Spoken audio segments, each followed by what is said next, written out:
Nazmul Hasan Saudi প্রবাসী, তিনি লিখেছেন যে আমি একজনকে বলেছি যে আমি আপনাকে কোরআন শেখাবো আর আপনি আমাকে আরবি শেখাবেন। এখন সে বলতেছে যে এটা নাকি জায়েজ হবে না, এটা নাকি বিনিময় হয়ে যায়। আসলে বিষয় ঠিক আছে কিনা? কোরআন শিখাবে আর বিনিময় আরবি শিখাবে। হ্যাঁ, তার মানে আরবি ভাষা শিখাবে। আরবি ভাষা শেখাবেন। জি, তা আসলে বিনিময় বলতে কোরআনুল কারীম শিক্ষা দিয়ে বিনিময় অর্থে না, হাদিয়া গ্রহণ করা জায়েজ আছে।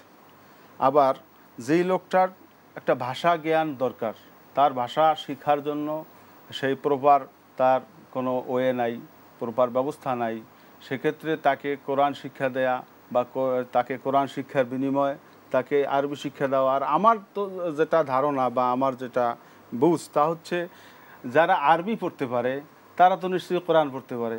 আর একটি বিষয় এখানে এমন হয়, যদি একজন বাঙালি সে সৌদি আরব গেল, সে ভালো কোরআন পড়তে জানেন, কিন্তু তিনি সৌদি আরব গিয়ে হয়তো ভালো আরবি এখনো শিখতে পারেন নাই, কিন্তু যার কাছে গেলেন তিনি হয়তো ভাষা জানেন।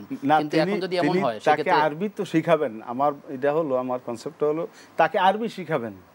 হ্যাঁ, বাঙালি যে লোকটা গেছে তাকে আরবি ভাষা শেখাবেন আর একজন তাকে কোরআন শেখাবেন, উনি তাকে আরবি ভাষা শেখাবে। যিনি তাকে আরবি ভাষা শিখাবেন আমার দৃষ্টিতে তিনি তো অবশ্যই কোরআন শরীফ পড়তে পারার কথা, কোরআন তো আরবি ভাষায়।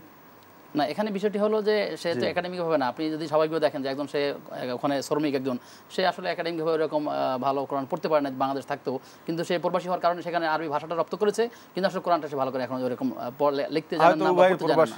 জি, উভয় প্রবাসী। জি, তো সেক্ষেত্রে এটা বিনিময় হিসাবে না হোক, এটা পরস্পর এওয়াজ বদল হিসাবে, অর্থাৎ তিনিও একটা কাজ করবেন, তাকে খেদমত করবেন, তার শিক্ষা দেওয়াটা তার জিম্মায় ছিল না, তার জিম্মায় ছিল না, এই জন্য তাকে সময় দিতে হবে।